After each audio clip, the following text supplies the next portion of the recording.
அந்த வெள்ளமானது பெருக்கெடுத்து ஓட ஊழியினது முடிவில் உலகின் கண் உண்டான எல்லாம் அந்த பிரளயத்தினுள் ஒடுங்க, அந்த சூழலில் சிவன் என்ன செய்தான் என்பதை ஒரு குறிப்பு பொருளாக இங்கு காட்டுகிறார் திருமூலர். பாடல்: அலைகடல் ஊட் அறுத்து அண்டத்து வானோர் தலைவன் எனும் பெயர் தான் தலை மேற்கொண்டு உலகார் அழற்கண்டு உள் வீழாது ஓடி அலைவாயில் வீழாமல் அஞ்சல் என்றானே.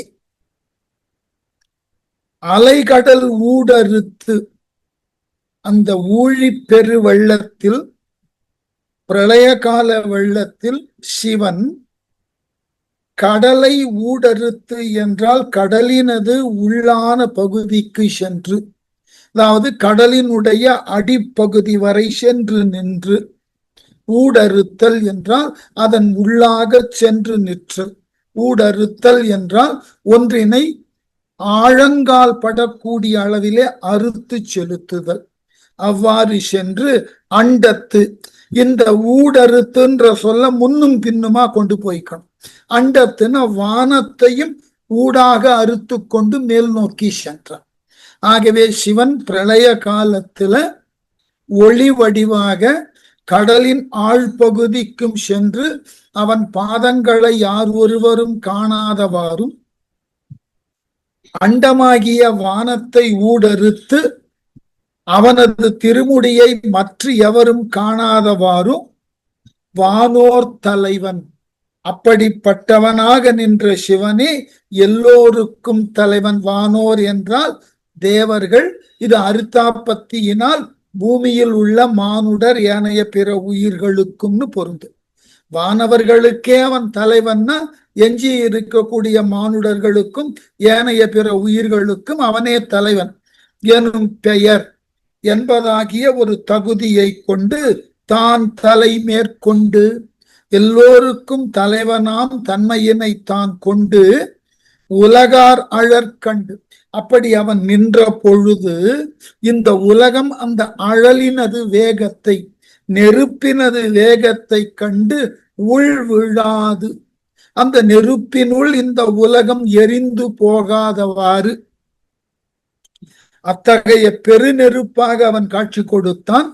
அந்த பெருநெருப்பிலே உலகமானது அழிந்து போகாத அளவினுக்கு விழாது ஓடி அலைவாயில் வீழாமல், அந்த பிரளய வெள்ளத்துல பூமியானது விழுந்து அந்த நெருப்பினுள் எரிக்கப்படாமல் அஞ்சல் என்றானே. இந்த பூமியை அவன் அஞ்ச வேண்டாம் என்று சொல்லி காத்தான். ஆகவே இந்த ஒரு செய்தியில இறைவனது தெறலும் அழியும் சொல்லப்படுகிறது. தெறல் என்றால் அவனது ஆற்றல், அழி என்றால் கருணை. ஆகவேதான் நான் முன்பே சொல்லி இருக்கிறேன், இறைவனுடைய கருணை என்பது மரக்கருணையுமாயிருக்கும், அறக்கருணையுமாயிருக்கும். தவறு செய்தவர்களை தண்டித்து அவர்களுக்கு பின் அருளுவான். இதுக்கு பேரு மரக்கருணைன்னு பேர். அறக்கருணை என்பது தன் மாட்டு பக்தி கொண்டவர்களுக்கு தானாக மனமு வந்து அருளினை தருவார். இது அறக்கருணைன்னு பேர். ஆகவே இந்த தேவர்களையும் ஏனைய பிற உயிர்களையும் பெறுதலுக்காக, அச்சுறுத்துதற்காக மண்ணோடு விண்ணாய் வளர்ந்து நின்ற நெருப்பாக அவன் காட்சி அளித்தாலும் அவனது செயலால் எங்கு இந்த உலகமானது அச்சம் கொண்டு விட போகிறது என்பதினால் இந்த உலகினுக்கு அருளினை அவன் தந்து உதவினான். ஆகவே இந்த பிரளய காலத்துல அவன் ஒளியாய் நின்று எல்லாவற்றையும் கடந்து நின்றான். அப்படிப்பட்டவனே அருளோடு இந்த உலகத்தையும் காத்து நின்றான்.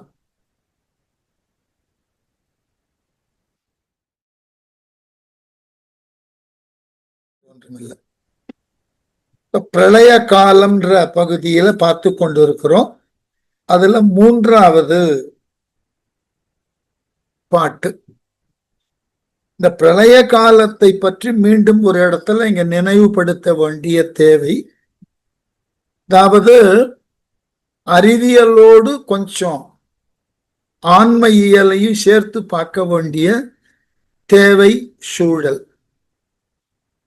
அதாவது அறிவியல் என்ன சொல்லுகிறது என்று கேட்டால், சூரிய குடும்பத்திலிருந்து அல்லது சூரியனிலிருந்து பிரிந்த ஒரு கோள் வான்வெளியில பலகாலம் சுழன்று சுழன்று ஏனைய பிற கோள்களினுடைய ஈர்ப்பினாலும் விலக்கினாலும் மெல்ல மெல்ல அது குளிரத் தொடங்கி பின்னர் அதன் கண் நீரானது சேகரிக்கப்பட்டு பின்னர் மெல்ல மெல்ல நிலப்பகுதிகள் உருவாகி அந்த நீரானது எல்லாம் வடிந்து ஒரு பகுதியாக நிற்க எஞ்சிய நிலப்பகுதி அவ்வாறு பல காலம் இருந்து அப்போ நீரில் ஏற்பட்ட அதிர்வினாலே நிலங்களானது பல பகுதிகளாக பிரிந்து இன்றைய அளவில் அவைகளை கண்டங்கள் என்று சொல்லக்கூடிய அளவிலே நாம் பார்த்து கொண்டிருக்கிறோம். இன்னமும் ஆய்வாளர்கள் என்ன சொல்லுகிறார்கள்னா, பூமிக்கு கீழே இப்ப நாம பார்க்கக்கூடிய பகுதிக்கு கீழாக பல அடுக்குகளில் தட்டுகளை போலேதான் பூமியானது இருந்து வருகிறது. அதனால அந்த தட்டுகளின் அது இயக்கங்கள் அவைகளினுடைய இடப்பெயர்ச்சி நடக்கின்ற பொழுது அது எதனால் ஏற்படும்னு கேட்டா, பூமிக்கு கீழே ஆழ்பகுதியில இன்னமும் கடுமையான வெப்பத்தோடு குழம்பு நிலையில் பூமி இருக்கிறது. அதனது வெப்பம் ஒரு பகுதியில மிக பெரிய அளவுல பூமியின் கீழ்ப்பகுதியில நீர் இருக்கிறது. அப்ப இவைகளெல்லாம் ஏற்படுத்தக்கூடிய மாற்றங்களினால இந்த பூமியினுடைய அடுக்குகள் இயல்பாக நகரக்கூடியனவாக இருக்கும். நீங்க நர்மதை ஆற்றை பற்றி பேசினீர்கள் என்றால் கூட கொஞ்சம் அந்த ஆற்றினது வரலாறு இந்திய துணைக்கண்டத்துல படித்தீர்கள் என்றால் தெரியும். அந்த நர்மதையும் இந்த பக்கம் வரக்கூடிய துங்கபத்ரையும் பூமியினுடைய கீழ் அடுக்குகளினுடைய நகர்தலினால் தங்களை மாற்றிக்கொண்டன என்று ஆராய்ச்சியாளர்கள் சொல்லுகிறார்கள். அதுபோல் அமேசான் நதி அவ்வாறு மாற்றிக்கொள்ளும். இதெல்லாம் அறிவியல் பூர்வமான சில செய்திகள். இதை இறையோடு தொடர்பு படுத்துகின்ற பொழுது ஒன்று மட்டும்தான் அடிப்படை. எது நாம் கண்ணால் காணப்படக்கூடிய எந்த ஒரு பொருளுக்கும் பொருள் என்ற ஒன்று உங்களால் காணப்பட்டது என்று சொன்னால் அந்த பொருளை படைத்தவன் என்கின்ற ஒருவன் இருந்தாக வேண்டும் என்பது ஒரு கோட்பாடு. அதாவது காரண காரிய கோட்பாடு. நீங்கள் காரியம் என்கின்ற விளைவை எங்கெல்லாம் காணுகிறீர்களோ அவ்வாறு காணக்கூடிய அந்த காரியங்களை கொண்டு அதனை உருவாகக்கூடிய அல்லது உருவாக்கிய ஒரு காரணம் உண்டு. அப்ப காரணம் ஒன்று உண்டு என்றால் அந்த காரணத்தினுக்கு உரியவனாகிய காரணன் என்பவன் ஒருவன் உண்டு. இந்த கொள்கையை அறிவியல் ஏற்றுக்கொள்ளுகிறது. உள்ளதுதான் தோன்றும், இல்லாதது தோன்றாது. உள்ளதில் இருக்கக்கூடிய ஒன்றினால் தான் ஏனைய பிற எல்லாம் தோன்றுவதற்கு வாய்ப்பளிக்கும். இது அறிவியல்ல சொல்லப்படக்கூடிய அடிப்படை தத்துவம். ஆன்ம உலகிலும் இதை பற்றித்தான் அவர்கள் சிந்திக்கிறார்கள். அவ்வாறு சிந்திக்கின்ற பொழுது அந்த காரணனுக்கு என்ன பெயரிடலாம்னு வந்த பொழுது அளவிலாத ஆற்றல்னு சொன்னாங்க. அதுதான் அல்டிமேட் அப்படின்னு. அந்த அளவிலாத ஆற்றலை அவரவரினுடைய மனோநிலைக்கு ஏற்றாற் போல ஒரு பெயரிலே சுட்டத் தொடங்கினார்கள். அந்த பெயர் சுட்டுதல் என்கின்ற ஒன்றுதான் நாளடைவில் அந்த சுட்டுதலுக்கு உண்டான பெயர் அதனை பின்பற்றக்கூடியவர்கள் ஒரு குழுவாக இனமாக பின்னர் ஒரு மதமாக மாற்றப்பட்டார். அடிப்படை உழவுதான். எல்லா மதங்களும் கடைசியில எங்க போய் ஒரு வார்த்தையில் முடிக்கின்றன. அவர்களால் சுட்டப்படக்கூடிய கடவுள் எந்த பெயர்ல வேணா இருக்கட்டும், அவன் சிவனா இருக்கட்டும், நாரணனாக இருக்கட்டும், இல்லது வானுலகில் இருக்கக்கூடிய புனித தந்தை ஹோலி ஃபாதரா இருக்கட்டும், அல்லது அல்லாவா இருக்கட்டும், யாரா இருக்கட்டும், அளப்பரிய ஆற்றல் உடையவன். ஒரே வரியில முடிச்சு. அவனிடம் இருக்கக்கூடிய ஆற்றலை யார் ஒருவராலும் அளக்க முடியாது.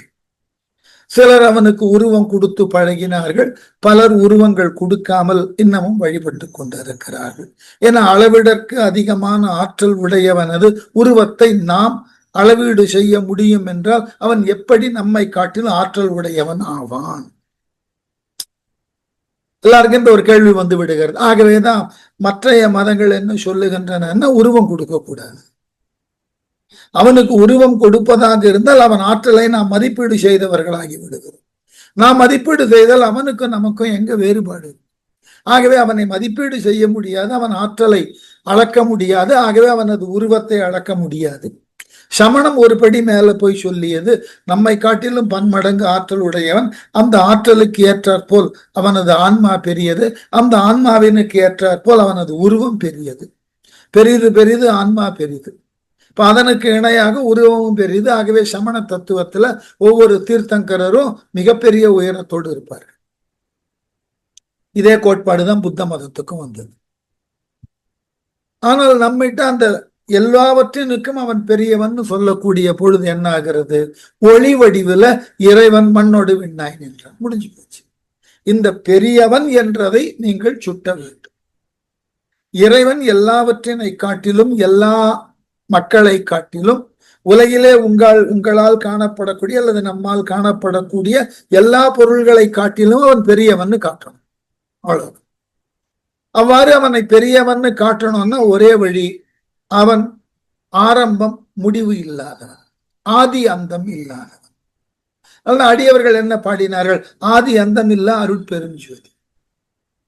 அவனுக்கு முதல் கிடையாது, முடிவு கிடையாது, அவன் ஒளி வடிவார். ஏன்னா அவனுக்கு உருவம் கொடுக்க முடியாது. அவன் இன்ன உருவத்தில் இருக்கிறான்னு சொல்ல முடியாது. எல்லா உருவமும் அவனுக்கு உண்டு, ஆனால் அவன் இன்ன உருவத்தில் இருக்கிறான் என்று சொல்ல முடியாது. எல்லா பெயரும் அவனுக்கு உண்டு, ஆகவே அவனுக்கு இதுதான் பெயர் என்று ஒன்றை மட்டும் சுட்டி காட்ட முடியாது என்றெல்லாம் பிற்காலத்துல இறைவனை பற்றின பல்வேறு விதமான சிந்தனைகளை வளர்த்தார்கள். இதற்கெல்லாம் அடிப்படையான ஒரு விளக்கத்தை திருமந்திரம் சொல்லுகிறது. இந்த பிரளய காலம் என்று சொல்லக்கூடிய இந்த உலகம் முழுவதும் நீரால் நிரம்பி இருந்த காலத்துல,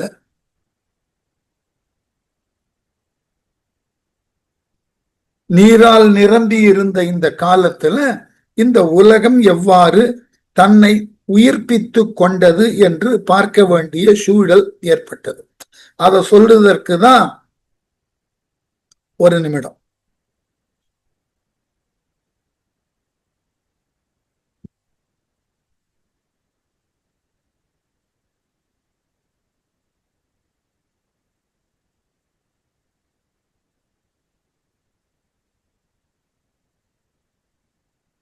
அதனால அந்த அடிப்படையில இந்த பிரளய காலத்தை இவர் பேசத் தொடங்குகிறார். அப்ப இதெல்லாம் எதற்குன்னு கேட்டா, தத்துவங்கள்ல இதெல்லாம் தேவையான்னு கேட்டா, உலக தோற்றம், அந்த தோற்றத்தினால் விளையக்கூடிய உயிர்கள், அந்த உயிர்களினுக்கு இடையே உண்டான தொடர்புகள், அந்த உயிர்களுள் மேன்மையான உயிராக இருக்கக்கூடிய மானுடன், இந்த மானுடனுக்கும் படைத்தவனாகிய இறைவனுக்கும் உரியதாகிய தொடர்புகள் என்ன? ஆகவே இந்த தொடர்புகளை கொண்டு அவன் எவ்வாறு இறைவனை அறிகிறான், இறைவனை உணர்ந்து கொள்ளுகிறான், இறைவனை ஏன் உணர்ந்து கொள்ள வேண்டும், அப்படி உணர்ந்து கொள்வதனால் கிடைக்கக்கூடிய பயன் என்ன? இது போன்றதாகிய பல்வேறு விதமான கேள்விகளுக்கு ஒவ்வொரு காலங்களிலும் ஒவ்வொரு தத்துவார்த்திகள் விளக்கம் சொல்ல தொடங்கினார். இவர்கள் எல்லோரும் ஒத்து போகக்கூடிய ஒரு இடம் உண்டுன்னா, இந்த உலகமானது ஒரு பெரிய நீரினுள் இருந்தது. அதுல எல்லா மதங்களும் ஏற்றுக்கொள்ளுகின்றன. ரொம்ப பிற்காலத்துல சொல்லப்பட்ட விவிலியம் கூட என்ன சொல்லுகிறது, இந்த வெள்ளம் உருவானதற்கு அவர்கள் ஒரு காரணமே சொல்லி அதற்கு நோவா ஃபிளட்னே பேர். அவர்களுடைய கணக்கு பிரகாரம் அந்த நோவா ஃபிளட்ன்றது ஒரு 6200 ஆண்டுகளுக்கு முன்பு தான் ஏற்பட்டது. அதற்கு பிறகுதான் உலகத்துல உயிரினங்கள் தோன்றின. அதுக்கு முன்பு இருந்த உயிரினங்களினுடைய செயல்பாடுகள் வேற என்று அவர்கள் விவிலியத்திலிருந்து வெவ்வேறு விதமான விளக்கங்களை தருகிறார். ஏனென்றால் அவர்கள் கோட்பாட்டில எல்லாமே திட்டமிட்டு இறைவனால் படைக்கப்பட்டது. முதல் நாள் ஒளி, அடுத்த நாள் நீர் என்று வரிசையாக 6 நாள்ல 6ஆம் நாள்ல மானுட உயிர்களை படைத்து விட்டு 7ஆம் நாள்ல அவர் ஓய்வெடுக்க சென்று விட்டார். இதெல்லாம் அவர்கள் சொல்லக்கூடிய அவர்களினுடைய புராண நம்பிக்கை. ஆனால் நம்முடைய மரபுல என்ன சொல்லி கொண்டிருக்கிறோம் என்றால், இந்த பிரளய காலத்துல நீர் வடிந்தது, அந்த வடிந்த நீருக்கு இடையே ஒளி வடிவிலே இறைவன் தோன்றினான். அந்த ஒளி வடிவாய் இருக்கக்கூடிய அந்த இறை அவனை ஏற்றுக்கொண்டு அவனை பின்பற்றி மக்கள் இன்பத்தை துய்ப்பதற்கு என்று போனவர்கள் வான்வழியில சொர்க்கம் என்ற ஒன்றிலே இருக்கிறார்கள், மற்றவர்கள் மானுடராகி இந்த புவியிலே இருக்கிறார்கள் என்கின்ற சித்தாந்தம். அப்ப ஏற்கனவே பல முறை சொல்லி இருக்கேன், சொர்க்கம் பூமி நரகம் என்றெல்லாம் உண்டான்னு கேட்டா அவரவர் அணுகுமுறைதான். எந்த கடவுளும் எந்த பூதங்களும் சொர்க்கமோ நரகமோ தனித்தனியாக எங்கும் இருப்பதில்லை. பல முறை சொல்லியிருக்கேன், 5 பூதங்களினது சேர்க்கை தான் ஒவ்வொரு உயிரும். இந்த 5 பூதங்களினுடைய வெவ்வேறு விதமான அளவுகளினுடைய தக அமைப்பு தான் நம்ம ஒவ்வொருவரும் உருவங்களிலிருந்து மாறுகிறோம், நம்முடைய உடல் தன்மையில் மாறுகிறோம், நமக்கு உருவாகக்கூடிய தோற்றம், நிறம், பொலிவு, உயரம், அகலம் இவைகளிலிருந்து மாறுகிறோம். இந்த பூதங்கள் தான் நமக்கு உதவி செய்கின்ற பொழுது இவைகளை பேசிக் எலிமெண்ட் என்று சொல்லிக் கொண்டிருக்கிறோம். இவைகள் தான் 5 ஆதார ஆற்றல்கள்னு சொல்றோம். ஆனால் இவைகளே அளவினுக்கு அதிகமாக செயல்படுகின்ற பொழுது அவைகள் அழிவு சக்தியாக மாறி அவைகளை நாம் பூதங்கள் என்று சொல்லுகிறோம். அழித்தால் பூதம், அருளினால் கடவுள், அவ்வளவுதான். இந்த 5 பூதங்கள் தான் நம்முடைய வாழ்க்கையே. ஆகவே காற்று இயல்பான முறையில் அடித்தால் நமக்கு அது மென்மையாக இருக்கிறது, உடலுக்கு மகிழ்வாக இருக்கிறது. ஆகவே தாவரங்களுக்கு இடையே உண்டான மகரந்தங்கள் எல்லாம் இந்த மென்மையான காற்றினாலே மெல்ல எற்றுண்ணப்பட்டு பல மலர்கள்ல போய் படிந்து அந்த காற்றினாலே பாலினேஷன் என்று சொல்லக்கூடிய மகரந்த சேர்க்கை நடந்து காய்கள், கனிகள் இவைகள்லாம் உருவாகின்றன. இதே காற்று கடுமையான வேகத்தோடு அடித்து எல்லாவற்றையும் அடியோடு பெயர்த்து எறிவதாக இருந்தால் அழிவு. நீர் அது போலே, நெருப்பது போலே. அதனால இந்த பிரளய காலம் என்பது ஒரு புராண குறிப்பின் மூலமாக தோற்றம் என்பது இவ்வாறு இருக்கலாம், இவ்வாறுதான் இருந்ததா அப்படின்னு உறுதிப்பட சொல்லக்கூடிய அளவுல நமக்கு எந்த விதமான ஒரு வரையறுத்த அறிவியல் முடிவுகள் கிடைக்கல. இன்னமும் பலர் சொல்லிக் கொண்டிருக்கிறார்கள் இது சூரிய குடும்பத்திலிருந்து பிரிந்ததா தெரியாது, இதனை இவ்வாறாகவே இறைவன் படைத்தான் என்று ஒரு மதம் சொல்லுகிறது. இப்பொழுது நாம் எப்படி இருக்கிறோமோ அப்படியே இந்த உலகத்தை இறைவன் தான், மலைகள் உண்டாகட்டும், காடுகள் உண்டாகட்டும், விலங்குகள், பறவைகள் உண்டாகட்டும் என்று அவன் எல்லாவற்றையும் சொல்லி சொல்லி படைத்தான் என்று ஒரு மதம் சொல்லுகிறது. அதனால நம்ம அணுகுமுறையில பிரளயம்னா என்னன்னா, எல்லாம் ஒடுங்கின நிலையில மெல்ல மெல்ல ஒவ்வொன்றிலிருந்து ஒன்று ஓங்கக்கூடிய நிலை. பிரளயம் என்றால் பேரழிவு. இங்க பேரழிவானது நடந்து முடிந்ததன் பின் உலகம் அமைதியாகிறது.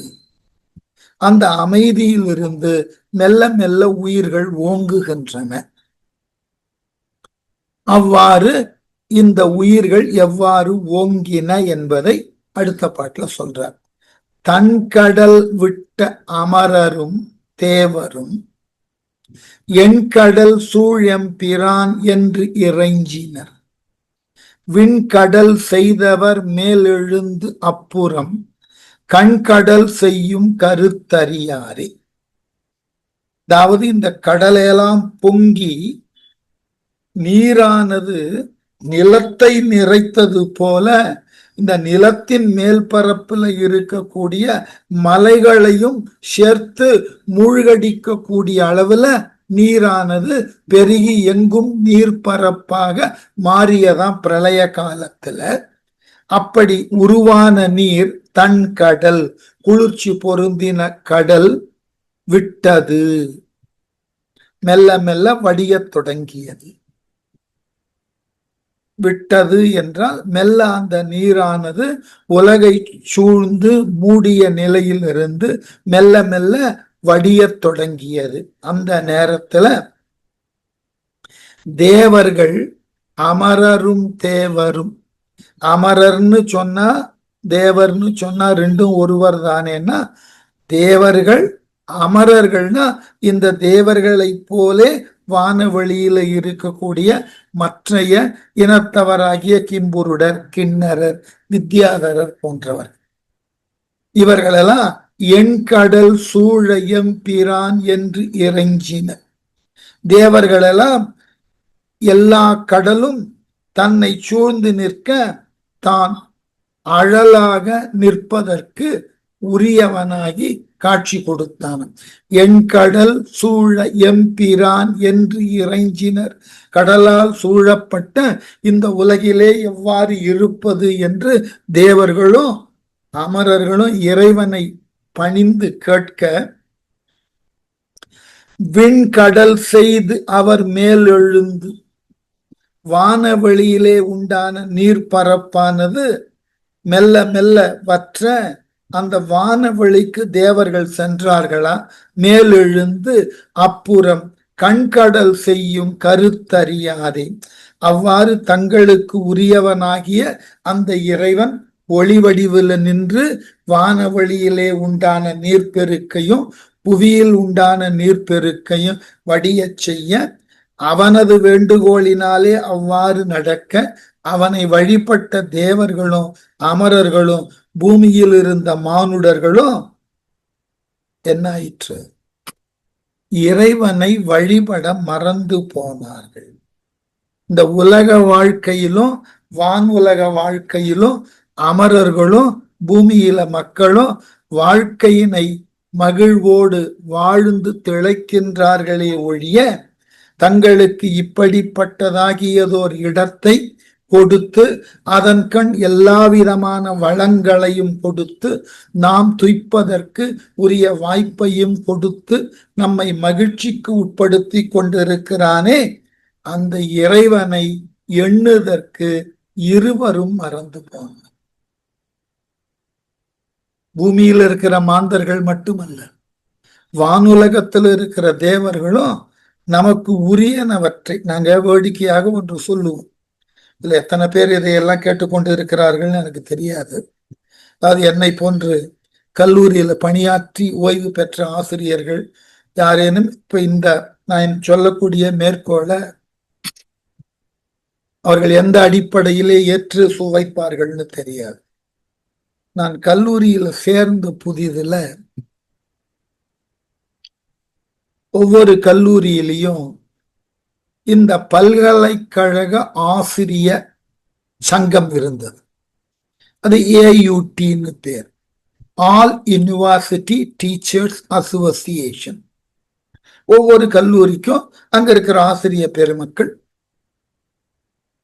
ஒரு குழுவாக நின்று எங்களுக்கு உரியதாகிய தேவைகளை சட்ட ரீதியாக எப்படி சொன்னார்கள்னு கேட்டா, சட்டம் தந்து உதவாததை கூட சங்கத்தின் மூலமாக போராடி பெறலாம், அந்த அளவுக்கு முக்கியத்துவம் கொடுத்து ரொம்ப பெரிய அளவுல. அப்ப எங்கள் அமைப்போடு கல்லூரியில் இருக்கக்கூடிய அலுவலக பணியாளர்கள் அமைப்பும் இருக்கு இல்லையா, நான் டீச்சிங் ஸ்டாஃப் அசோசியேஷன், இவர்களும் தனிய இயக்கமாக இருந்து தேவைப்படுகின்ற பொழுதில் இருவரும் சேர்ந்து ஜாக்டிஜி, ஜாயிண்ட் ஆக்ஷன் கமிட்டி என்றெல்லாம் பல போராட்டங்களை எல்லாம் நடத்தினார். எது வரைக்கும் அப்படின்னா, 7ஆம் ஊதிய குழு வந்து 8ஆம் ஊதிய குழுக்கோசரம் காத்து கொண்டு இருக்கிறார். 7ஆம் ஊதிய குழு வந்து எல்லோருக்கும் பெரிய அளவுல ஊதியம் கிடைக்க தொடங்கியது. அப்ப எது குறித்து நாம இது நாள் வரை போராடினோமோ, அதாவது போதுமான ஊதியம், போதுமான பணி பாதுகாப்பு என்றெல்லாம் போராடினோமோ, அதெல்லாம் முழுமையுமாக இவர்கள் தேவைக்கு ஏற்றாற் போல கிடைச்ச உடனே, நீங்கள் நம்புவீர்களோ மாட்டீர்களோ, ஒவ்வொரு கல்லூரியிலும் அந்த ஆசிரிய அமைப்பு மெல்ல மெல்ல நெகிழ்ந்து தேய்ந்து ஒன்றுமில்லாமல்.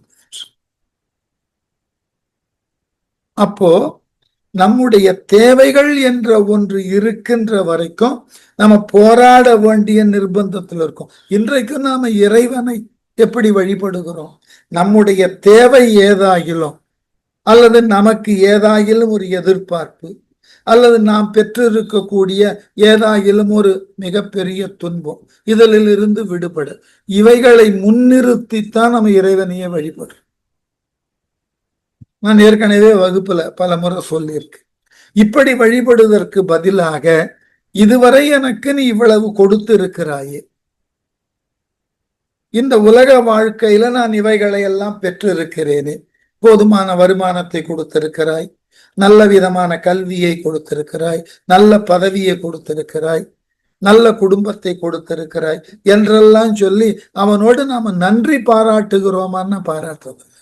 இப்ப நம்முடைய வழிபாடு எது குறித்து என்றால், நமக்கு ஏதாயிலும் ஒன்று தேவை என்ற நிலை வருகின்ற பொழுதுதான் இறைவனை எண்ணுகிறோம். தொடக்க காலத்துல தேவர்களும் மானுடர்களும் அப்படித்தான் வாழ்ந்தார்கள். தங்கள் தேவைக்கு, தங்களினுடைய பிரச்சனைகளுக்கு ஒரு தீர்வை தர வேண்டும் என்று தேவர்கள் வழிபட்டார்கள். அதான் மாணிக்கவாசகர் எழுதுவார்கள், வானவர்கள் நினை வாழ்த்துவர், ஏனென்றால் தாம் வாழ்வான் என வேண்டின.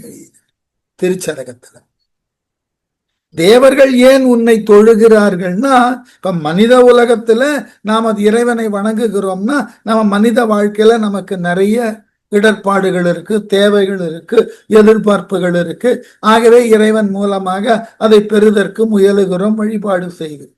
வானுலகத்துல இருக்கிறவன் தான் எல்லா சௌக்கியத்தையும் பெற்று இருக்கிறானே.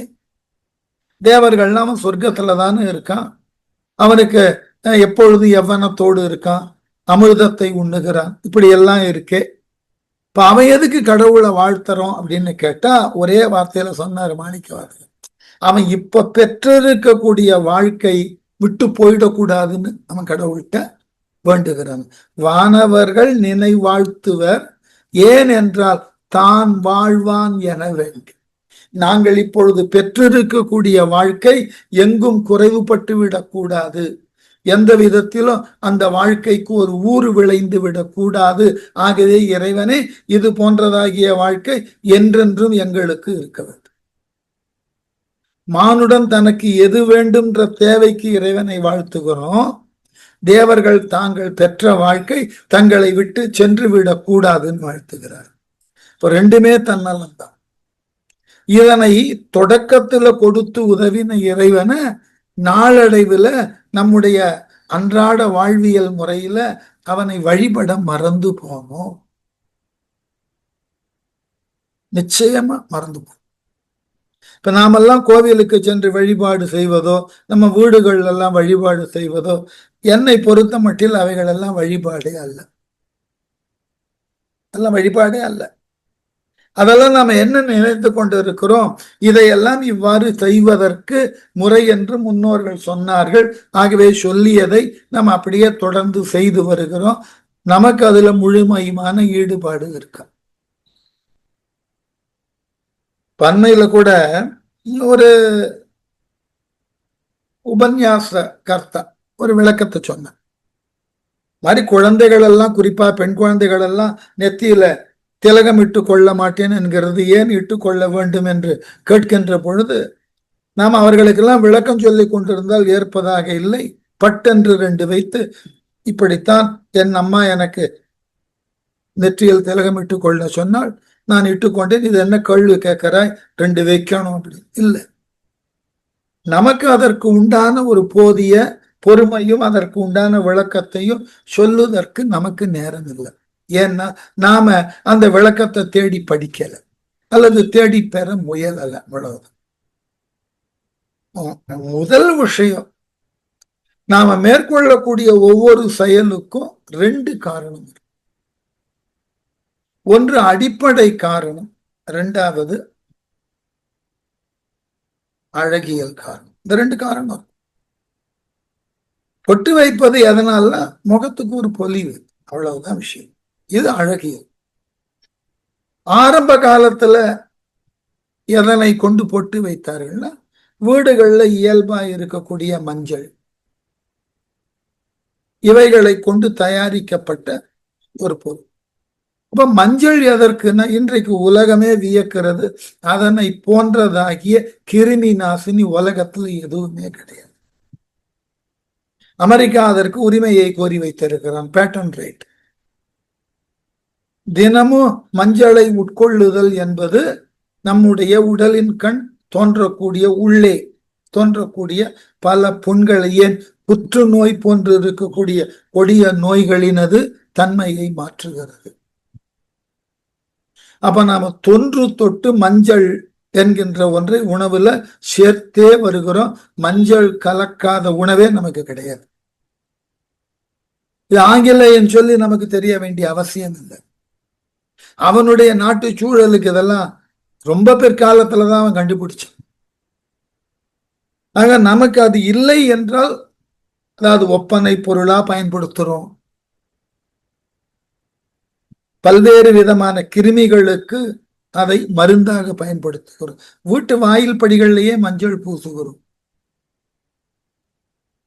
அதுவும் கிருமிகள் உள்ளே வரக்கூடாது. ஏன் மஞ்சள் கலந்த நீரை தெளிக்கிறோம்? கிருமிகள் பரவக்கூடாது. ஒரு காலத்துல பசுஞ்சாணத்துல சிறிது மஞ்சளை கலந்துதான் தரை மெழுகினார். அந்த மரபெல்லாம் இப்ப விட்டு போச்சு. அப்பெல்லாம் மண் தரை, அப்படி பட்டு போல இருக்கும் தரை. அந்த மாதிரி மண் தரை வீட்டுல எல்லாம் சில ஆண்டுகள் குடியிருந்திருக்கு.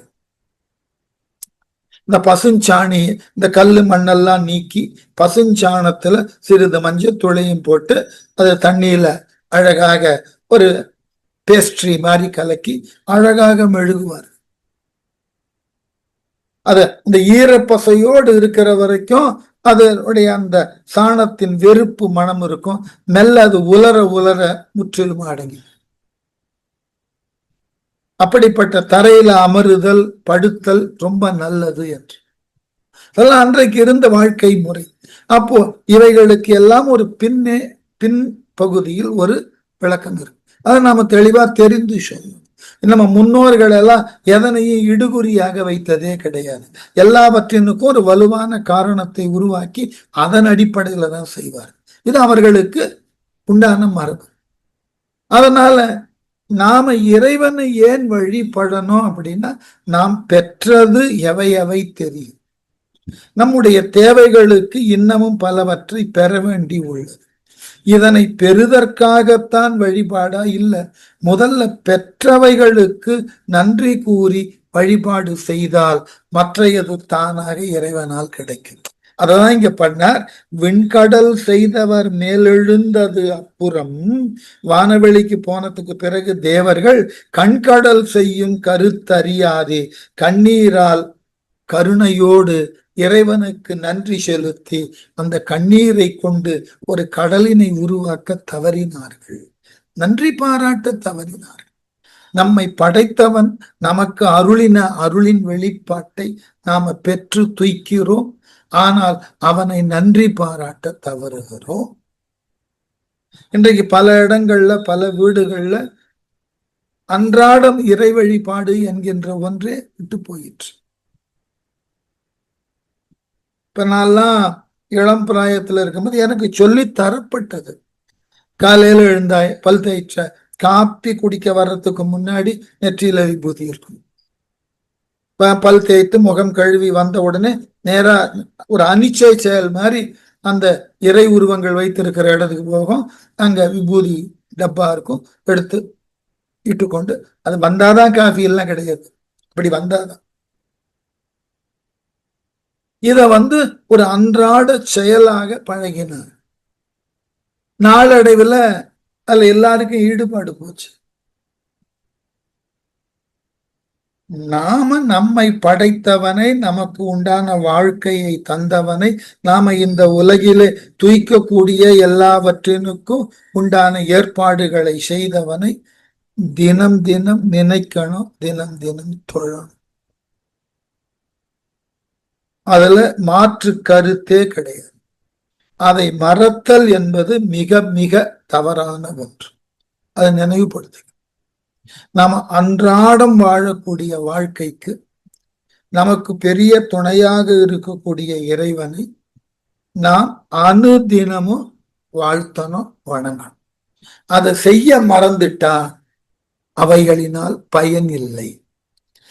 ஆகவே இந்த பிரளய காலத்துல அமரர்கள் அதை செய்ய மறந்தார்கள். அதனால என்ன ஆயிற்றாம், சமைக்க வல்லானை சயம்பு என்று ஏத்தி அமைக்க வல்லார் இவ்வுலகத்துள்ளாரே திகைத்தது தென்னீரில் கடலொலி ஓசை மிகை கொள அங்கி மிகாமை வைத்தானே. அதாவது ஒளிப்பிழம்பாய் தோன்றின சிவபெருமான்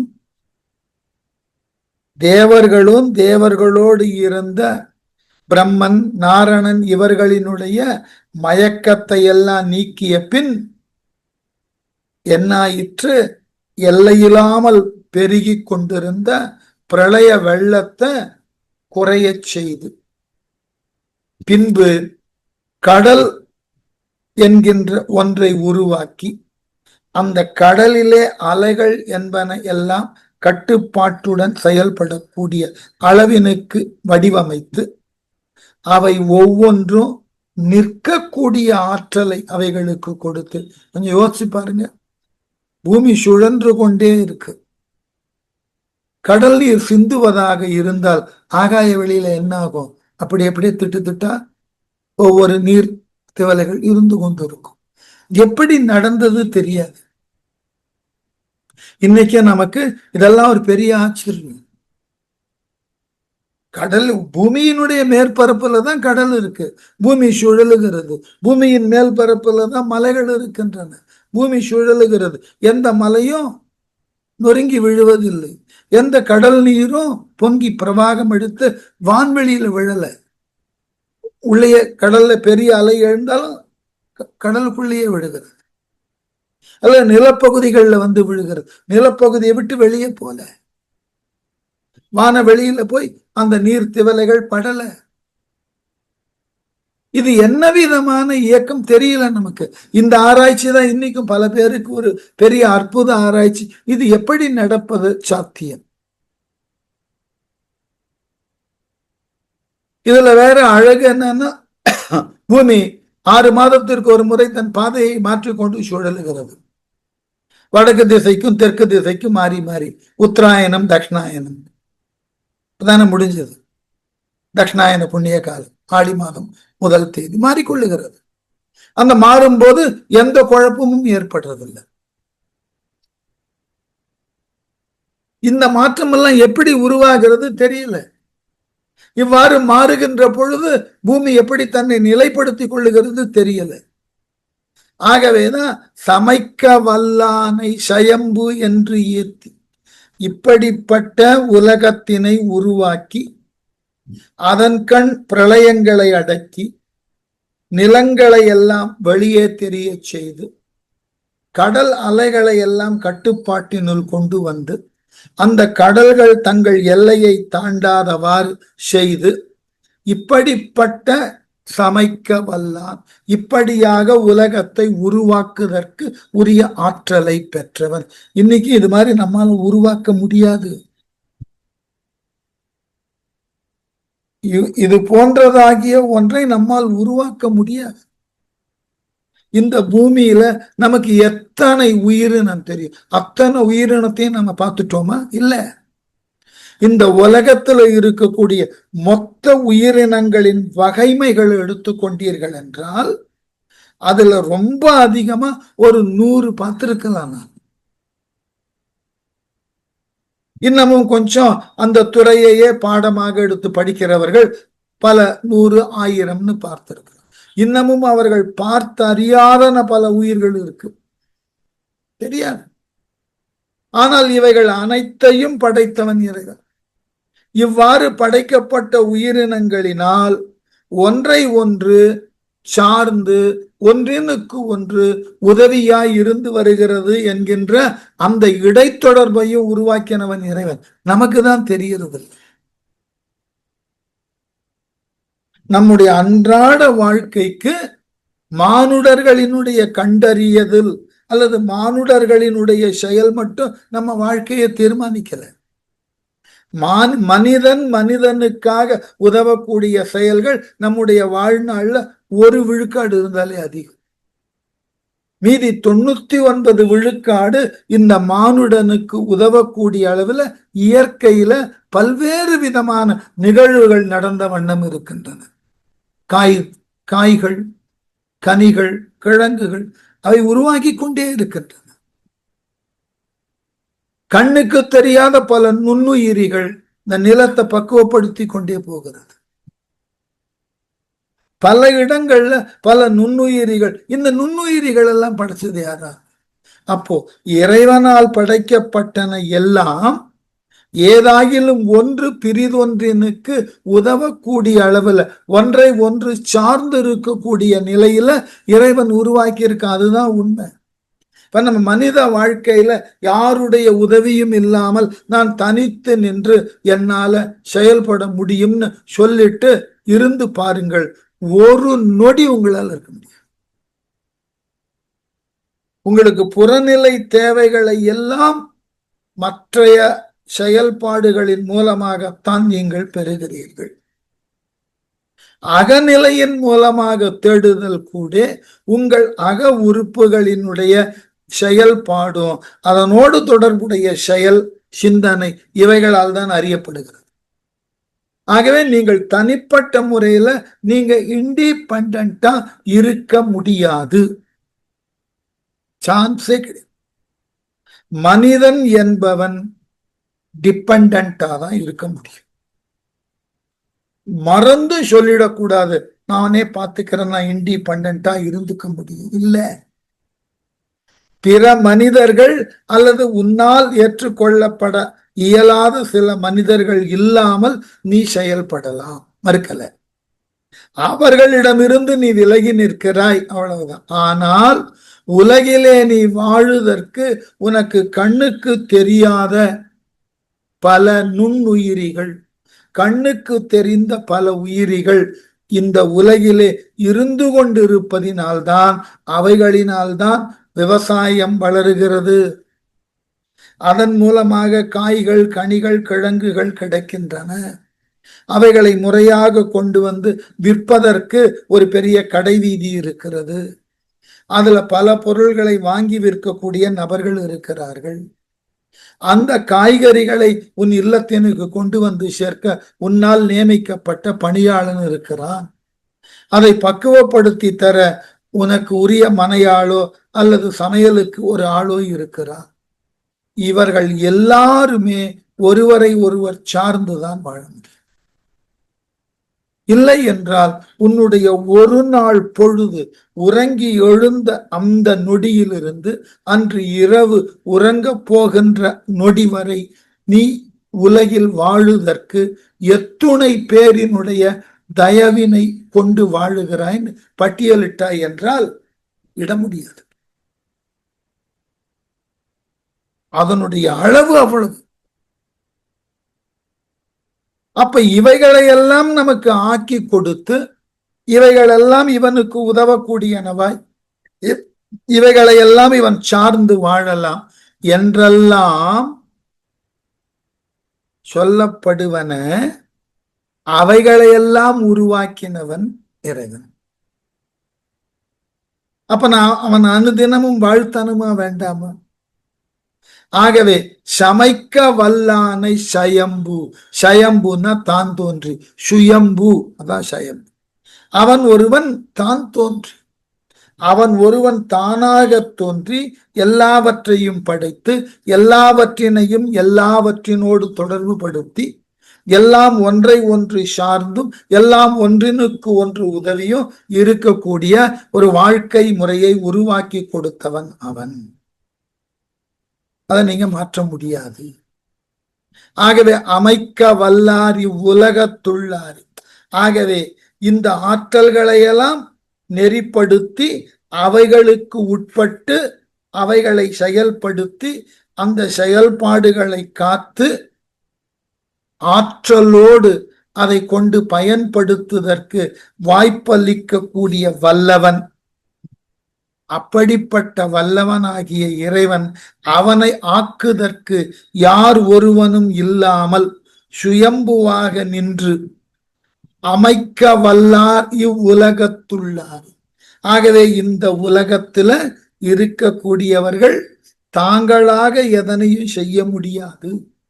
அவர்களால் மேற்கொள்ளக்கூடிய எல்லா செயலுக்கும் சுயம்புவாக நின்று எல்லாவற்றையும் தோற்றுவித்தவனாகிய இறைவன் அமைத்து கொடுக்க வேண்டும். ஆகவே திகைத்த தென்னீர் கடலொலி ஓசை மிகைக்கொள அங்கி மிகாமை வைத்தானே. எப்படியா அந்த நீரானது மேலும் அலைகளாக எழும்பி அவைகள் எங்கும் வழியாதிருப்பதற்கு அவைகளை ஒரு கட்டுப்பாட்டினுள் கொண்டு வந்து நிறுத்தி அதனையும் செய்தவன் இறைவன். ஆகவே நமக்கு தேவைகளுக்கு உண்டானவற்றை பொருத்தமுற தருபவனும் இறைவன். நமக்கு எவைகளெல்லாம் அச்சத்தினை தரத்தக்கனவாய் இயற்கையில் இருக்கின்றனவோ அவைகளையெல்லாம் ஒரு கட்டினுக்குள் வைத்து அதை ஆக்கி தருபவனும் இறைவன். அப்படிப்பட்டவனை நாம் நம் உள்ளத்தின் உள்ளே இருத்தி முறையாக அவனை எண்ணுதலும் துதித்தலும் செய்ய வேண்டும். ஆனால் அதை நாம் செய்கிறோமானா இல்லை. ஆகவே பிரளயம் நமக்கு கற்றுக் கொடுத்தது இதுதான். எல்லாம் ஒரு நாள் ஒடுங்கும். அந்த ஒடுங்கின ஒன்றிலிருந்து ஒளியாய் சுயம்புவாக இறைவன் தோன்றுவான். தோன்றி நிலமென நீரென இரண்டாக பகுப்பான். நீரினையும் நிலத்தினையும் கட்டுக்குள் கொணருவான். அதன் பின் இந்த உலகிலே உயிர்கள் தோன்றுவதற்கு அருளுவான். அப்படி அவனால் தோற்றுவிக்கப்பட்ட உயிர்கள் யாவும் ஒன்றினுக்கு ஒன்று உதவியாயும் ஒன்றினை ஒன்று சார்ந்துமாக வாழ வேண்டும். அப்படி வாழுதல் தான் அவனுக்கு உரியதாக நாம் மேற்கொள்ளக்கூடிய மிகச்சிறந்த வழிபாடு. இதை பிரளயம் நமக்கு உணர்த்துகிறது. அதனுடைய இறுதி பாட்டுல பண்பழி செய்வழி பாடு சென்று அப்புறம் கண் பழியாத கமலத்து இருக்கின்ற நண்பழியாளனை நாடி சென்று அச்சிரம் விண்பழியாத விருத்தி கொண்டானே. அதாவது ஒளிவடிவாய் தோன்றின அந்த சிவபெருமான் அவனுடைய தனித்த ஆற்றலை பலவாறா விளக்கினான். பண்பழி செய்வழி பாடு சென்று தனக்கு உரிய பண்பினுக்கு தன்னால் மேற்கொள்ளப்படக்கூடிய செயலை பலவாற்றானும் விளக்கினான். நம்ம ஏத்துக்க மாட்டோம். நம்முடைய ஆணவமும் நம்முடைய மாயையும் இருக்கே நம்மளை ஏற்க செய்யாது. கடவுளை விட்டுடுங்க. நம்மை சார்ந்து இருக்கக்கூடிய மானுடர்கள் நமக்கு உதவக்கூடியவர்கள். அப்படி உதவக்கூடியவர்களினுடைய ஆற்றல் எத்தகையது என்று நாம் என்றாகிலும் யோசித்தது உண்டு. வேறு ஒரு நிகழ்ச்சியின் மூலமாக சொல்லும். ஒரு பள்ளியில மாணவர்களுக்கு உங்கள் மனதில் இருக்கக்கூடிய உணர்வுகளை நீங்கள் ஒரு கடிதத்தின் மூலமாக ஏதாயிலும் எழுத வேண்டும் என்றால் யாருக்கு எழுதுவீர்கள், என்ன எழுதுவீர்கள் கேட்ட பொழுது யார் யாரோ என்னென்னமோ எழுதினார்கள். ஒரு மாணவன் எழுதினா, என் அன்னைக்கு விடுமுறை கிடைக்காதா? இந்த வரியை பார்த்தோன்னே எல்லோரும் ஆச்சரியப்பட்டார். அப்புறம் தொடர்ந்து எழுதினார். காலையில என்னை படுக்கையை விட்டு எழுப்புதற்கு உசுப்புகிறார்கள். அப்புறம் உடனே நீ சென்று பல் தேய்த்து விட்டு வா, குளித்து விட்டு வா, உன்னுடைய பள்ளி சீருடையை அணிந்து கொள், உனக்கு உண்டான இன்றைய வகுப்பிற்கு தேவையான புத்தகங்களை எல்லாம் எடுத்துக்கொண்டாய, நேற்று ஹோம்ஒர்க் எல்லாம் பண்ணி முடிச்சாச்சா, உடனே சிற்றுண்டி வா, இதெல்லாம் சொல்லி ஒவ்வொன்றினை சொல்லி சொல்லி சொல்லி சொல்லி அவர்கள் என்னை படுத்தாத பாடில்லை. அதற்கப்புறம் பள்ளியிலிருந்து வந்த உடனே வாயிலே நின்று உனக்கு இன்றைக்கு என்ன ஹோம்ஒர்க் கொடுத்தார்கள், எங்கு அந்த நோட் புத்தகம் என்றெல்லாம் கேட்டு என்னை தொடர்ந்து தொந்தரவு செய்து கொண்டிருந்தார்கள். அவருக்கு ஓய்வு கிடைத்தது என்றால் என்ன தொந்தரவு செய்யாம விட்டு விடுவார்கள் அல்லவா என்று நான் எண்ணி இருந்தேன். இப்படி எழுதிட்டவன் சொல்றான், போன வாரம் என் தாயாருக்கு உடல்நிலை சரியில்லை, மருத்துவர் சொல்லிவிட்டார் குறைந்த ஒரு நாட்கள்ல நீங்கள் ஓய்வெடுக்க வேண்டும்.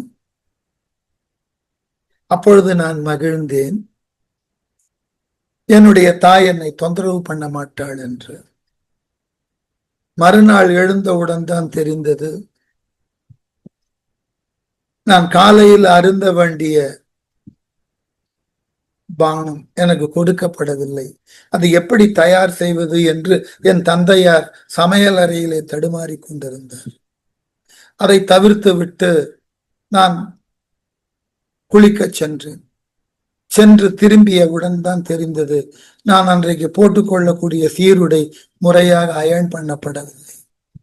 காலில் அணிந்து கொள்ளக்கூடிய சாக்ஸ் ஒன்று இங்கு இருந்தது, மற்றொன்று எங்கு இருக்கு என்று தெரியவில்லை. என்னுடைய நோட்டு புத்தகங்கள் எல்லாம் முறையாக அடுக்கி வைக்கப்படவில்லை. இன்றைய வகுப்பினுக்கு எந்த நோட்டு புத்தகத்தை தேடி எடுப்பது தெரியல. நான் பள்ளிக்கு எடுத்து செல்ல வேண்டிய சிற்றுண்டி, அதற்கு உண்டான பாக்ஸ்ல சிற்றுண்டி இல்லை. எனக்கு உண்டான ரொட்டியை நான் உண்ணுவதற்கு என் தந்தையார் போராடி கொண்டிருந்தார், ஒன்று கூட வட்டமாய் வரவில்லை என்று வரிசையாக சொல்லி சொல்லி கடைசியில் அவன் முடித்திருந்தான். என் தாய்க்கு ஓய்வு வேண்டும் என்று கேட்டிருந்தேன். அவள் எடுக்காத ஓய்வுக்கு பின்னால் எங்களது வாழ்க்கையை அவள்தான் தந்து கொண்டிருக்கிறாள் என்ற உண்மை எனக்கு புரிந்தது. ஆகவே அவளுக்கு இனி ஓய்வு வேண்டும். அவளினுடைய வேலையில நானும் மெல்ல மெல்ல என்னை இணைத்து கொண்டு அவள் செய்யக்கூடிய வேலையை லகுவாக்க நான் முயலுகிறேன் அப்படின்னு கடிதத்தை முடிச்சு. இதே போலதான் கடவுளால் படைக்கப்பட்ட நம் அனைவரையும் கடவுள் தாய் போல நின்று நமக்கு உரியனவற்றை எல்லாம் நமக்காக அவன் சிந்தித்து சிந்தித்து செயல்படுகிறான். அதனால்தான் அடியவர்கள் என்ன சொல்லுகிறார்கள், தாயினும் சால பறிந்து பால் நினைந்து ஊட்டுபவன், தாயாகி தந்தையுமாகி நிற்கின்ற தனி பெரும் தெய்வம். அப்போ அவனுக்கு அந்த தகுதியை கொடுத்து மெல்ல அவனை நம்ம மறக்க ஆரம்பிச்சோம். அவன் நமக்கு தாயாக இருந்து எல்லாவற்றையும் கொடுக்கிறான். அப்படி கொடுக்கக்கூடியவனை நம்ம மெல்ல மறக்க தொடங்குவோம். அந்த மறத்தலினால் அவனுக்கு எந்த ஒரு இடர்பாடும் வர்றதில்லை. நமக்குத்தான் ஒன்றன் பின் ஒன்றாக பல இடர்களை சந்திக்கக்கூடிய சூழல் ஏற்பட்டு விடுகிறது. அப்ப இங்குதான் நமக்கு ஆபத்து ஆரம்பிக்கிறது. அப்போ எப்படி அன்றாடம் அப்ப கேள்வி கேட்கலாம், இப்ப தாயோடு சேர்ந்து நான் எவ்வாறு பணி செய்வது போல இறைவனோட நான் சேர்ந்து எவ்வாறு பணி செய்வதுன்னா, இறைவன் உனக்கு போதுமானவற்றை கொடுத்திருக்கிறான். அதில் அதிகமாக இருந்ததுன்னா அது இல்லாத ஒருவனிடம் கொண்டு போய் கொடு. அதுக்குதான் இறைவன் உங்ககிட்ட அதிகமா கொடுத்திருக்கான். இறைவன் ஏன் ஒரு சிலர் மட்டுமே தேவையானதற்கு அதிகமான பொருளை கொடுக்கிறான்னா அவன் மூலமா.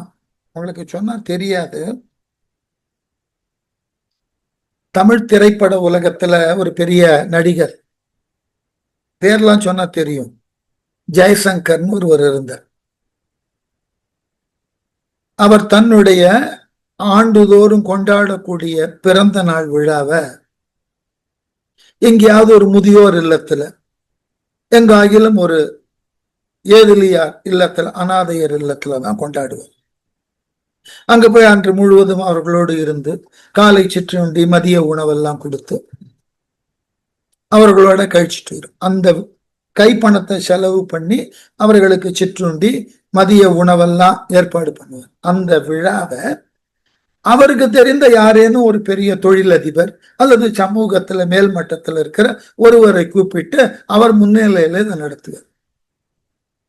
உடனே நண்பர்கள்லாம் கேட்டார்களா, நீயோ உன் பணத்தை கொண்டு இவைகளை எல்லாம் செய்து உன் பிறந்த நாளை கொண்டாடுகிறாய், அதை நீயே முன்னாக நின்று எல்லாருக்கும் கொடுக்கலாமே, எதற்காக சமூகத்தில் இருக்கக்கூடிய ஒருவரை செல்வாக்கு உள்ளவரை கூப்பிட்டு அவர் மூலமாக செய்ய சொல்லுகிறாய்னா, அப்படி செய்கின்ற பொழுது இதில் இருக்கக்கூடிய நன்மையும் இதில் இருக்கக்கூடிய மகிழ்ச்சியும் அவர்களும் தெரிந்து கொள்வார்கள் அல்லவா. அதன் பின் அவர்களினுடைய பிறந்த நாளைக்கு யாரேனும் ஒரு இருவர் இந்த முயற்சியில் ஈடுபடலாம் அல்லவா. ஆகவே நான் செலவு செய்து இவர்களுக்கு உணவு அளிப்பதா பெரிய விஷயம், இதை 4 பேர் பார்த்து இதனை போன்று அவர்களும் செய்ய தொடங்கினால் நாட்டுல வறுமையே இல்லாமல் போகும் இல்லையா. இது போன்ற ஆதரவு அற்றவர்கள் இல்லாமல் ஒரு சூழல் மறைந்து போகும் இல்லையா. எல்லோரும் எல்லோருக்கும் ஆதரவு அளிக்கக்கூடிய, இதைத்தான் இறைப்பணின்னு சொல்றோம். இறைவன் எல்லா உயிர்களுக்கும் உதவுவதற்கு தான் முன் வருகிறான். அதே நேரத்துல சில பேரிடம் மட்டும் மிகுதியான செல்வம் மிகுதியான தகுதியை கொடுத்து இவைகளை கொண்டு நீ மற்றவர்களுக்கு உதவு. பின்னாடி இடத்துல சொன்னார் அழகா திருமூலரை, நடமாடும் கோயில் நம்பர்க்கு ஒன்று ஈயில், படமாடும் கோயில் பகவர்க்கு அது அங்கு ஆமே. நடமாடும் கோயில்னா நம்மை போன்ற மானுடர்கள். நம்மை போன்ற மானுடர்கள்ல நம்மை காட்டிலும் வாய்ப்பு இல்லாதவன், வசதி இல்லாதவனுக்கு நாம ஏதாயிலும் ஒன்று கொடுத்து உதவினால் அதனால் விளையக்கூடிய நன்மை அப்படியே இறைவனுக்கு போயிடுது. இறைவனுக்கு செய்தது போல அந்த வெளிப்பாடு இருக்கும். மக்களை புறந்தள்ளி விட்டு இறைவனுக்கு மட்டுமே செய்வதாக இருந்தால் அதனால் பயனில்லைன்னு எழுதினார் திருமூலர். அதனாலதான் இந்த பிரளய காலத்துல பண்பழி செய்வழி பாடு சென்று அப்புர், இறைவன் தன்னுடைய ஆற்றலை பலவாறாக விளக்கி அருளியதன் பிறகு வேதங்கள் அவனை நல்ல இசைகளால் துதித்தன. அதே போல அவனுடைய தாமரை பொகுட்டில் விற்றிருக்கின்ற பிரம்மன் முன் செல்ல அவன் மகனே என விழித்து இகழ்ந்ததினால் உண்டாகிய குற்றத்தை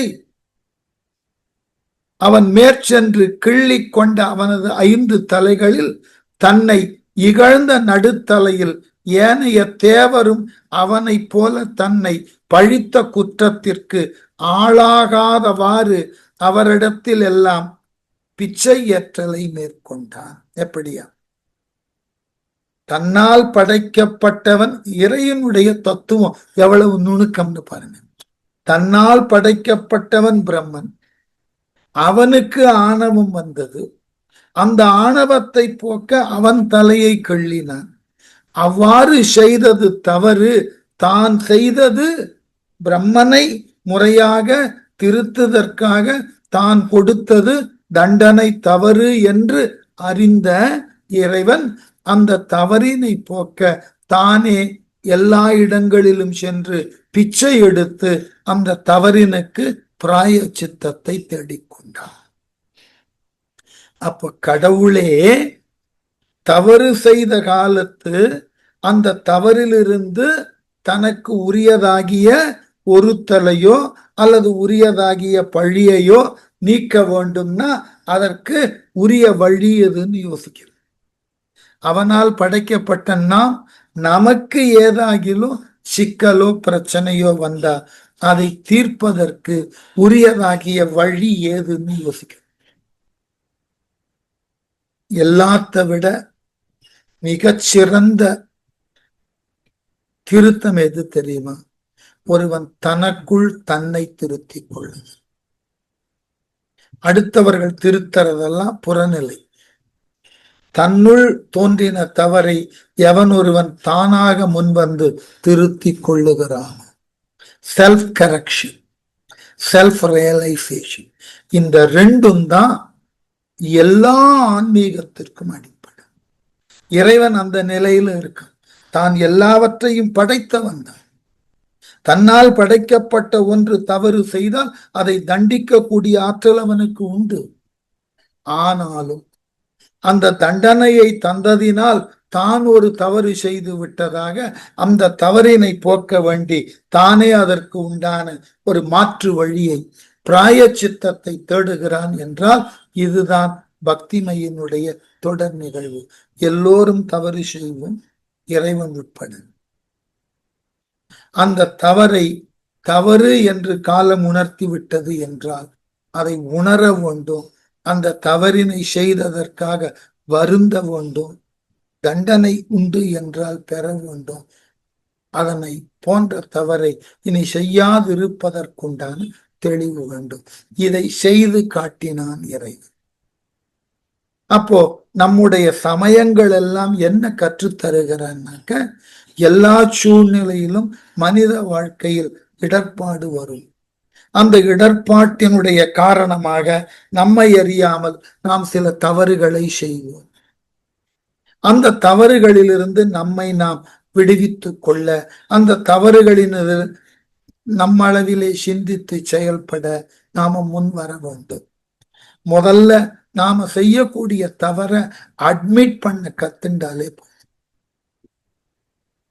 நம்ம கிட்ட இருக்கிற பெரிய குறைபாடே அதுதான். We don't admit our mistakes. நம்முடைய தவறு என்று வந்தால் நாம உடனே வக்கீல்களாக மாறி வாதிடுவோம். அதே தவறை மற்றவர்கள் செய்திருந்தால் நீதிபதியாக நின்று தண்டனை.